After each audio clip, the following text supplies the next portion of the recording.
Inilah headlines pukul 10 waktu Indonesia Barat, saya Yohana Margareta. Tim SAR gabungan berhasil menemukan 3 santri yang tewas terseret ombak di pantai Cidora, Rancabuaya, Kabupaten Garut, Jawa Barat. Sementara sejumlah orang tua siswa yang anaknya belum ditemukan datang ke lokasi. Tim SAR gabungan Basarnas Jawa Barat langsung mengevakuasi 3 jenazah ke Puskesmas Sukaresmi Kabupaten Garut, Jawa Barat.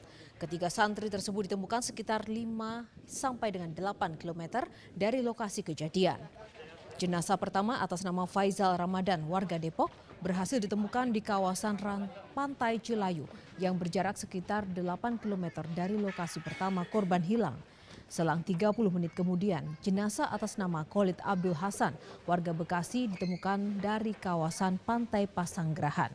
Korban berikutnya atas nama Rizal Amrullah, warga Tangerang, sekitar 500 meter dari lokasi pertama kali korban terakhir terlihat. Sejumlah warga berdatangan pemirsa dan sementara itu juga orang tua korban mulai berdatangan ke lokasi kejadian. Bahkan sejumlah anggota keluarga ikut menyisir lokasi untuk mencari korban yang terseret ombak tersebut.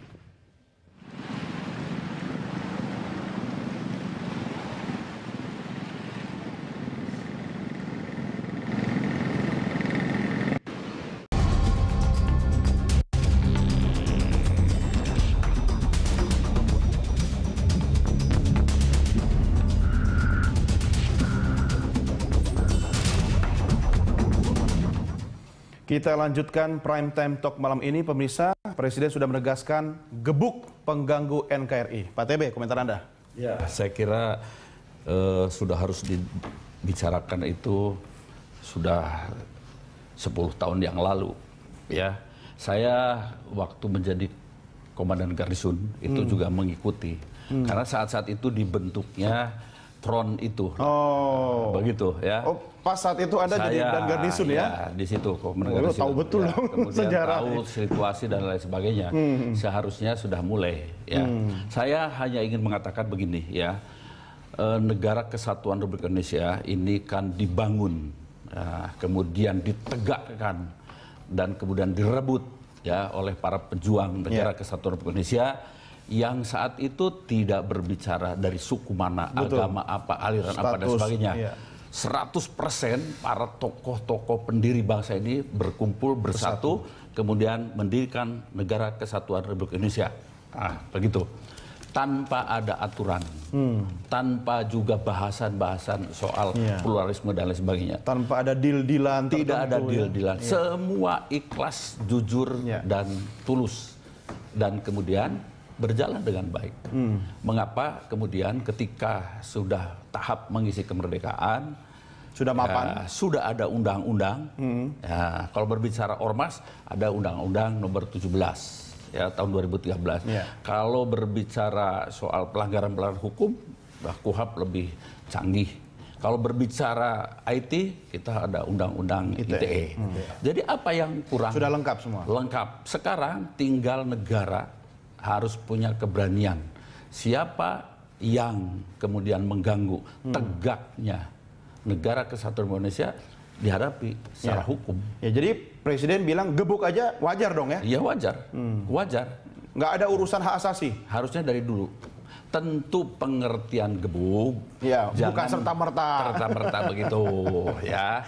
Ada misalnya kalau itu pelanggar itu komunitas, kelompok, ada undang-undang ormas. Kalau itu perorangan ya, ada undang-undang anti diskriminasi. Kalau itu pemberitaan itu ada undang ITE. Kalau itu menyangkut pidana, ada undang-undang hukum pidana. Jadi menggunakan itu, pengertian digebuk itu bukan digebuk pakai tangan. Iya, Pak TB, Anda tidak melihat kalau misalnya Presiden sudah tegas, kemudian kan aparat kita kan memang sebenarnya sudah membutuhkan atau sinyal dukungan dari kepala negara itu kan sudah sejak lama dibutuhkan. Tapi kalau aparatnya sudah oke, Presiden sudah tegas, apakah tidak timbul konflik sosial di masyarakat akibat tarik-menarik dukungan antar elit yang melibatkan masyarakat atau grassroots? Saya kira tidak. Anda yakin? Yakin. Aturannya harus hukum. Ya. Jangan dipolitikin lagi ya? Jangan dipolitisir. Jangan berbicara, misalnya begini saja, berbicara yang lain muter-muter dan sebagainya. Sudah, hukum sudah ada. Misalnya pasal 27 Undang-Undang Nomor 17 Tahun 2012 tentang Ormas, wajib menjaga persatuan NKRI. Kemudian berkeinginan menindakkan NKRI merupakan pelanggaran. Nah, itu sudah jelas. Makanya HTI Ormas wajib dilarang. berpartisipasi dalam mencapai tujuan negara. Harus itu. Lah kalau di luar itu, di luar undang-undang, menyalahi undang-undang, ya proses. Kan banyak ormas yang tidak sesuai dengan undang-undang. Di luar itu pun banyak tokoh elit ormas yang menyampaikan ujaran kebencian. Ini kan sebenarnya pasal yang menjerat ini bisa banyak. Mau pakai apa sekarang undang-undangnya? Udah lengkap dibuat di Republik ini. Jangan-jangan memang elit ormas sudah tahu betul akan banyak pasal. Tahu lah. Jadi kalau sudah tahu, sudah yakin dong akan dijerat. Ada pembuat undang-undang tidak mengerti isinya undang-undang itu.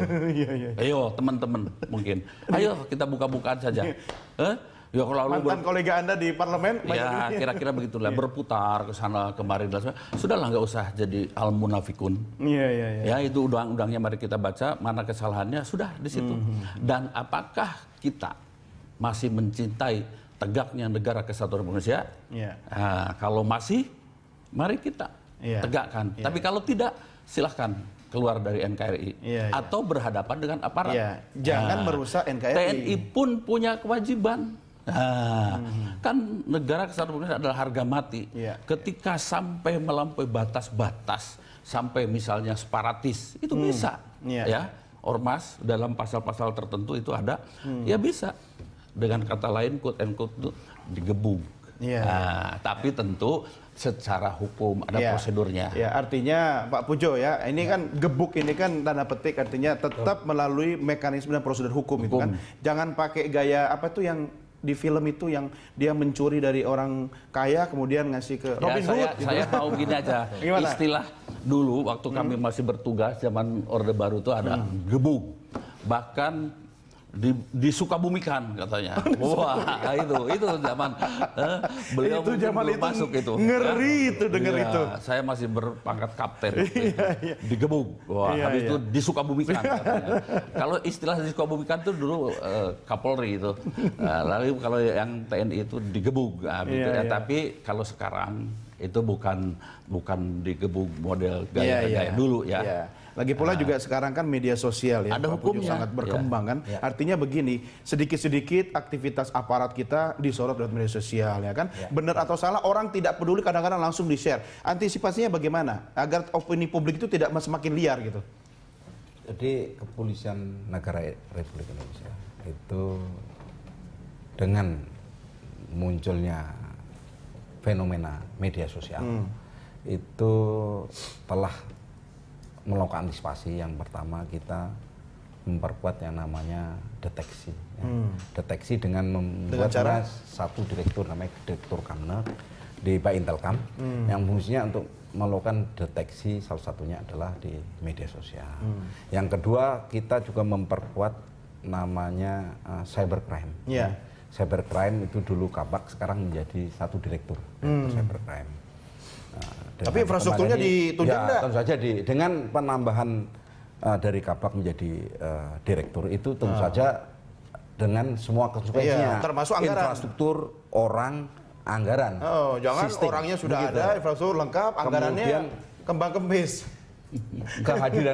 Kehadiran polisi di media sosial juga kita membuat namanya biro multimedia, agar public speaking kita, public relation kita di media sosial juga terjaga untuk menjalin hubungan dengan masyarakat. Kalau kita sudah melakukan semua. Itu menarik Pak Pujo, itu harus kita dukung. Kaitannya dengan ujaran kebencian yang selama ini banyak disebar lewat media sosial, bisa nggak kemudian diblokir atau apa ya, diminimalisir lah dampak langsungnya kepada masyarakat lewat direktorat yang ada ini?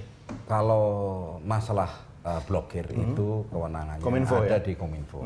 Tetapi untuk deteksi dini dan deteksi aksi itu ada di kepolisian bisa. Jadi kalau sudah terdeteksi Badan Cyber Nasional. Kemudian kita untuk penindakannya Anda juga, ya kan, Direktur Cyber yang ada di Baris. Jadi komunikasi, koordinasi ini penting ya. Penting sekali. Jadi kita melakukan koordinasi dengan semua institusi kelembagaan. Jadi termasuk saya ini juga masuk ke situ. Jadi kita melakukan koordinasi dengan. Ini soal Ketua FPI yang sekarang harusnya diperiksa. Apa langkah Polri terkait juga dengan perintah Presiden? Jadi yang jelas beliau ini kan diperiksa, harus diperiksa. Ya. Tapi belum bisa diperiksa. Karena yang bersangkutan waktu itu kan ke Saudi Arabia, kemudian kalau nggak salah sekarang berpindah ke negara lain, kan gitu. Itu kita memiliki instrumen perundang-undangan, instrumen hukum, salah satunya adalah konstruksi kita dengan Interpol. Ya, itu kita maksudnya anggota. nanti... Jadi kita bisa melakukan namanya red notice dan lain-lain untuk mengambil atau minta bantuan daripada Interpol di negara. Itu sudah dikeluarkan belum? Nanti kami cek ya. Jadi saya belum cek apakah, karena perintah ini kan baru. Jadi kita keluarkan surat dulu. Surat kepada keluarga untuk kan panggil itu kan harus 3 kali. Kan gitu. Jadi hai gitu. Dua, ketiga baru membawa nanti. Itu paling tidak prosesnya harus kita ikuti dulu. Tidak bisa kita langsung. Nah ini kan kita melanggar. Nggak pakai cara Robin Hood ya. Melanggar hukum. Artinya dengan perintah Presiden, Polri harus lebih confident kan, tidak perlu takut begitu kan. Kita apapun sangat confident. Oke, Pak TB, komentar Anda terkait dengan elit ormas yang kemudian tidak memberikan keteladanan terhadap NKRI kita. Saya kira sudah jelas. Balik lagi ke undang-undang. Kembali ke undang-undang, karena kita sudah dilengkapi dengan undang-undang yang lengkap, ya, ujaran kebencian, menyebarkan masalah sara sehingga tinggal konflik, itu ada pasal 25 dan pasal 29 di Undang-Undang ITE. Dan bukti-bukti juga jelas, ada. Begitu, ya. Ada situs-situs yang boleh langsung ditutup oleh negara. Itu misalnya soal pornografi, kemudian juga masalah teroris dan sebagainya, otomatis. Nah, begitu. Yang lain-lain punya kewenangan negara untuk memprotek rakyatnya demi keamanan rakyatnya, demi keselamatan rakyatnya. Begitu. Jadi tidak usah kita memperhatikan yang 1, 2, 3 orang dan sebagainya, bawa ke ranah hukum. Termasuk ini, Pak. Komentar-komentar atau komunikasi politik yang dilakukan oleh elit partai politik ini kadang memperkeruh suasana. Apa yang bisa Anda sampaikan kepada teman-teman di kamar sebelah? Saya kira perlu kedewasaan dari kita masing-masing. Ya, DPR itu kan pembuat undang-undang. Kalau pembuat undang-undang harus tahu juga harus isinya, paham, harus paham. Ya, walaupun mungkin ini diselesaikan oleh komisi lain dan sebagainya. Itu yang pertama. Yang kedua, kami ini kan pemimpin. Siapa yang dipimpin rakyat? Kami kan sekian puluh ribu, ratus ribu dan sebagainya atas nama mewakili rakyat. Ya harus mampu menempatkan diri. Leadership itu perlu, begitu. Sehingga memberikan ketenangan. Jadi sesungguhnya kalau misalnya berbicara pluralisme, berbicara negara kesatuan Indonesia di tempat kami seharusnya sudah final. Selesai. Sudah tidak ada. Nggak usah dipertengkarkan lagi, didiskusikan lagi. Yang perlu didiskusikan itu bagaimana mensejahterakan rakyat. Begitu kalau kita balik lagi ini capek, habis energi. Ya habis energi. Rakyat pun juga melihatnya sinis. Kan lebih baik bagaimana rakyat yang tadinya makan 2 kali, mari kita tingkatkan 3 kali. Yang mereka rumahnya masih kumuh, mari kita tingkatkan menjadi rumah yang sehat. Itu saja problem-problemnya. Kalau rakyat diajak untuk terus saja, ya, hampir tiap hari demo, energi ini dan sebagainya, kan mereka juga perlu kerja. Mereka perlu bercocok tanam dan lain sebagainya. Itu perlu kesadaran. Ini bahaya loh Bapak-Bapak sekalian ketika aksi-aksi itu tidak produktif. Kita bicara soal ekonomi bangsa, banyak pabrik yang sudah mulai ancang-ancang untuk pindah ke negara tetangga kita, khususnya Vietnam gitu kan. Dan kalau itu terjadi akan muncul persoalan sosial baru lagi. Closing statement dari masing-masing Anda, Pak TB, what next kira-kira? Saya ingin ke seluruh anak bangsa, siapapun, ya mari kita mendewasakan diri. Republik ini direbut dengan darah oleh para pendahulu kita. Mari kita isi kemerdekaan ini untuk mensejahterakan rakyatnya. Ya, bahwa NKRI final. Sudah tidak usah diganggu-gugat lagi.